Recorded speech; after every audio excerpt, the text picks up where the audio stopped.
ఏపీలో కొంతకాలంగా cancer screening పరీక్షలు జరుగుతున్నాయన్నారు మంత్రి సత్యకుమార్. ఇప్పటికే 4 లక్షల మందికి క్యాన్సర్ స్క్రీనింగ్ పరీక్షలు నిర్వహించినట్టు వెల్లడించారు.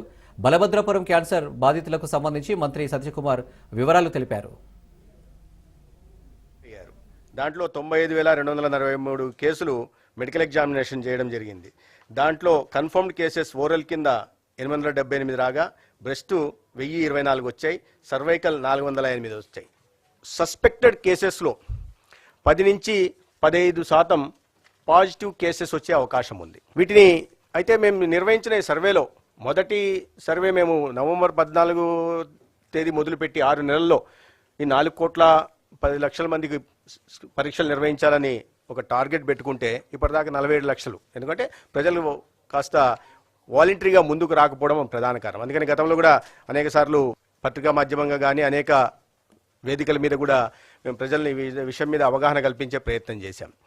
ఇది ఒక ఎత్తు అయితే, బలభద్రపురానికి సంబంధించి ఇప్పుడు మేము చెప్పినట్టుగా ఈ జరగడం అనేక రకాల కథనాలు వార్తలు వీటి మీద రావడంతో మేము వీటి మీద సమీక్ష నిర్వహించి నేను చెప్పినట్టు 31 మెడికల్ టీమ్స్ని అక్కడ పంపడం జరిగింది. ఇప్పటికే ఆ గ్రామంలో ఉంటున్న కన్ఫర్మ్ అయి ట్రీట్మెంట్ తీసుకుంటున్న కేసులు, ట్రీట్మెంట్ పూర్తయిన కేసులు 32 ఉన్నాయి. గత 3 సంవత్సరాల్లో బలభద్రపురం గ్రామంలో క్యాన్సర్ కారణంగా 19 మరణాలు సంభవించాయి. 32 యాక్టివ్ కేసెస్ ఉంటే, కన్ఫర్మ్డ్ పాజిటివ్ కేసెస్ ఉంటే ఇండియాలో, భారతదేశంలో 14,13,000 వచ్చాయి.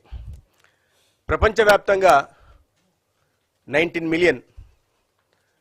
మిలియన్ కొత్త కేసులు వచ్చాయి. మన ఆంధ్రప్రదేశ్లో 73,000 కొత్త కేసులు వస్తే దాంట్లో 40,000 మరణాలు సంభవించాయి. 10,000 జనాభా ఉన్న ఈ గ్రామంలో 36 కేసులు ఉండాలి.